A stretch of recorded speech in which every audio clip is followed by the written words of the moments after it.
सुनो रे राम कथा, सुनो रे राम कथा।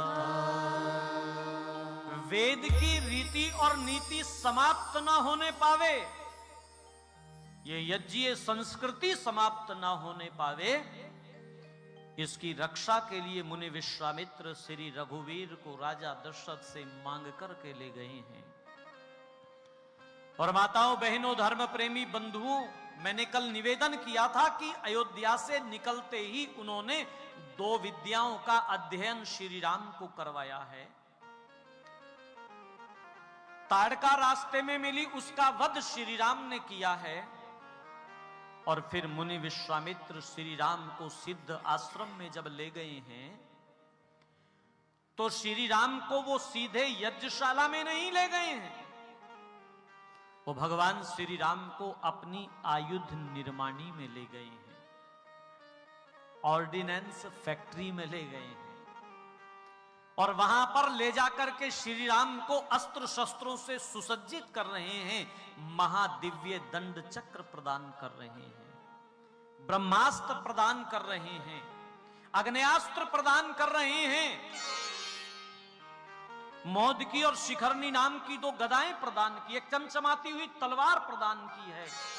दिव्य अस्त्र शस्त्रों से सुसज्जित श्री राम को कर रहे हैं और कह रहे हैं, रघुवीर इन अस्त्र शस्त्रों से सुसज्जित हो जाओ, क्योंकि ये दुनिया हिंदी चीनी भाई भाई के सिद्धांत पर नहीं चलती। यदि इस सिद्धांत का पालन किया गया ना, तो यहां जहां आज हम खड़े हुए, यहां खड़े हुए नहीं होते हम। अस्त्र शस्त्रों से सुसज्जित कर दिया है श्री राघव को। और फिर बहुत धीरे से निवेदन किया, रघुवीर हे राम, अब मैं यज्ञशाला में प्रवेश करना चाहता हूं, इस यज्ञ की रक्षा करना रघुवीर। और ये यज्ञ केवल यज्ञ नहीं है, इस यज्ञ की वेदादि सत्य शास्त्रों ने बड़ी महिमा बखानी है। इस यज्ञ के लिए कहा, अयम यज्ञो भुवनस्य नाभिः, यह यज्ञ समस्त भूमंडल की नाभि है। और याद रखना, यदि नाभि गड़बड़ हो जाए, यदि केंद्र गड़बड़ हो जाए, तो सारा का सारा शरीर डिस्टर्ब हो जाता है। जैसे नाभि गड़बड़ होने पर, नाभि अस्थिर होने पर शरीर डिस्टर्ब हो जाता है, शरीर अस्थिर हो जाता है, ऐसे ही संसार का जो केंद्र बिंदु है, यदि वो अस्थिर हो जाए तो ये दुनिया अस्थिर हो जाती है। तब श्री राम ने कह दिया था कि हे मुनि श्रेष्ठ, हे गुरुदेव, आप निश्चिंत होकर के इस यज्ञशाला में प्रवेश करें। दशरथ नंदन राम धनुष और बाण लेकर के खड़ा हुआ है। अब इस यज्ञ में कोई राक्षस विघ्न और बाधा नहीं डाल सकेगा। हो मैं करन लागे मुनि झारी, हो मैं करन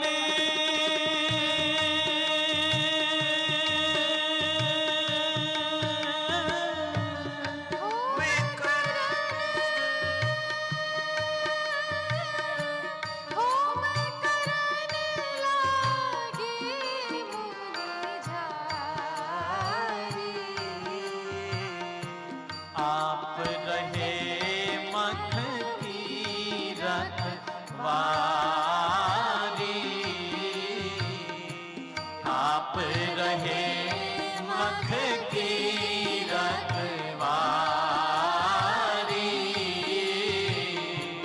आप रहे मख की रखवारी। ले सहाय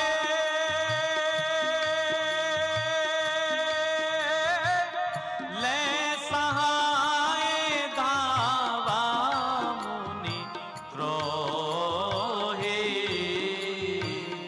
ले सहाय धावा मुनि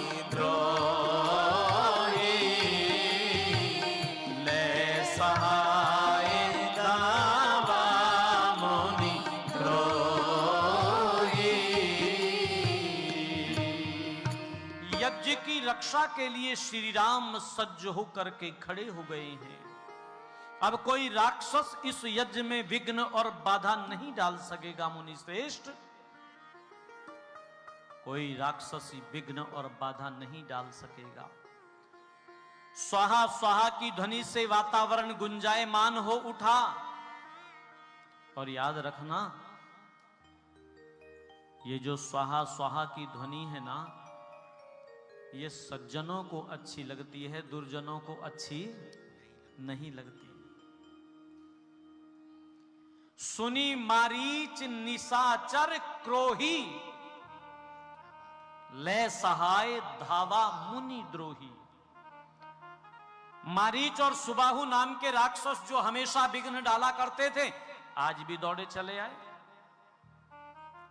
श्री राम ने कहा कि सावधान, वहीं रुक जाओ जहां पर खड़े हुए, इसके आगे प्रवेश नहीं करना। मारीच ने हमेशा की तरह श्री राम के इन वाक्यों की अवहेलना की। ओहो, अच्छा जी, इनको लेके आए हैं, इनको लेके आए हैं, यज्ञ की रक्षा के लिए आए हो। अवहेलना की और जैसे ही आगे बढ़ना चाहता है मारीच, बिन फरमान